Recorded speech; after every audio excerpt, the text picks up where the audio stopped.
everyone, today I'm going to read you part 15 of Diary of Wimpy Double Down.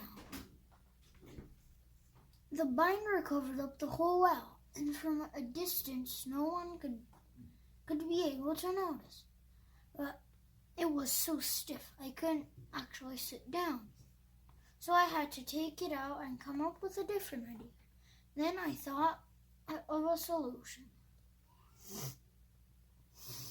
I grabbed a black marker off Miss Greta's desk and told Riley to color in the part of my underwear that was showing. That way, no one could even know why. My pants ripped, even though my pants ripped. Unfortunately, that's right when Dad came through the door. I don't know what it looked like to him, but I have a feeling it didn't look good. Toot, tweet, toot. Scribble, scribble. Thursday. No matter how many times I explained to Dad what had happened at the fall concert, he didn't want to hear it. He said me and Riley were goofing off when we should have been performing with the band. And that's all he needed to know. My punishment is 2 weeks with no television or video games, but I'm not allowed to have friends over after school. The only thing I really can do is practice my French one, which I guess is the point.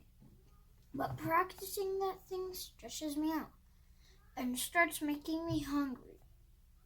I usually have a pillowcase full of candy at this time of year, but since I skipped trick-or-treating to go to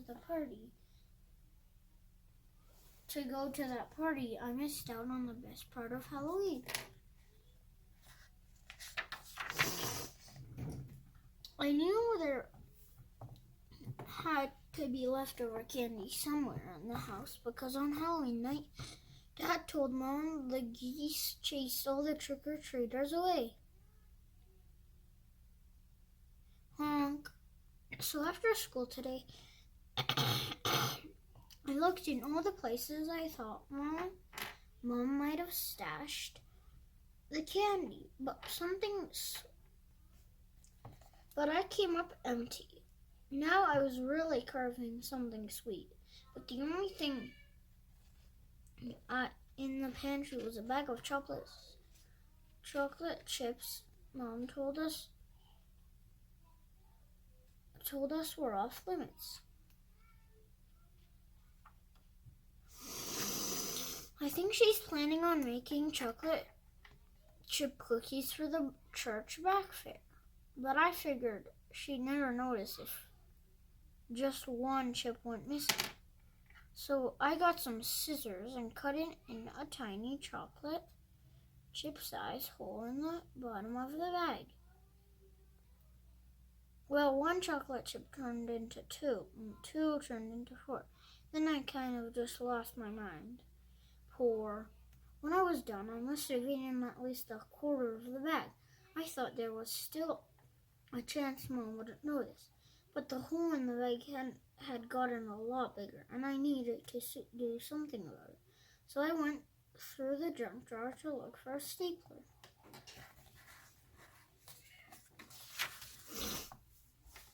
But before I could use it, the bottom of the bag totally gave up.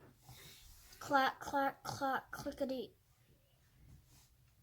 I stapled the bag shut and recovered as many chips as I could off the floor. But I kind of couldn't help myself, and a lot of them never made it back into the bag. Chomp, gobble. Now there was no way Mom wasn't going to notice. I was already in enough trouble, and I really didn't need to add to my problem. So I called Riley for help. I told him my situation and how I needed him to bring me as many chocolate chips as he could. Riley showed up at my front door 5 minutes later, and he was all out of breath. He said he would have gotten to my house sooner, but the geese were out on the street, and he had to cut through my neighbor's backyard to steer clear of them. Pant, pant.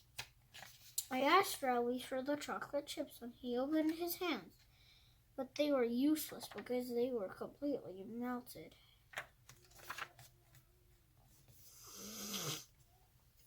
I told Mom, I told Rowley he was gonna have to go back and get more, but he said that was all they had. She said maybe he could call up Scotty Douglas down the street to see if he had any chocolate chips. And that sounded like a pretty good plan to me. But when Rowley picked up the phone, I noticed he was leaving chocolate prints everywhere. I knew if Dad found out one of Rowley's fingerprints in the kitchen, I was dead. So we got some paper towels and started wiping down the whole kitchen. Wipe, scrub. When we ran out of toilet paper, I went into the laundry room to get some more.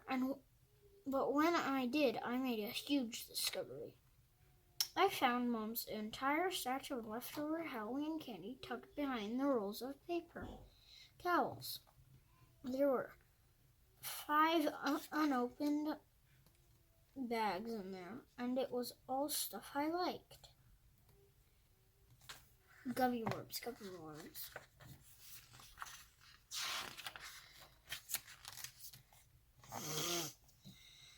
I figured I'd give Rowley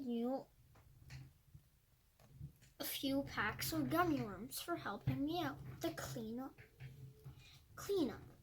But I could resist taking the opportunity to play a prank on him first. Hey, is there something in my nose? Scream! I thought Rowley would laugh, but he was terrified. Even after I showed him the worm was just a piece of candy, he still couldn't get over it. That's when a light bulb went over my head. People love to be scared, and if you're good at it, you can make a fortune. It can't be that hard either. I am spooky as Fletchy Rich, and that guy doesn't even exist. I've heard about these college kids who made a horror movie and they only spent a couple $100 filming it. Then they sold the movie to a studio, and now those guys are millionaires. Flash, flash, flash, flash, flash, flash.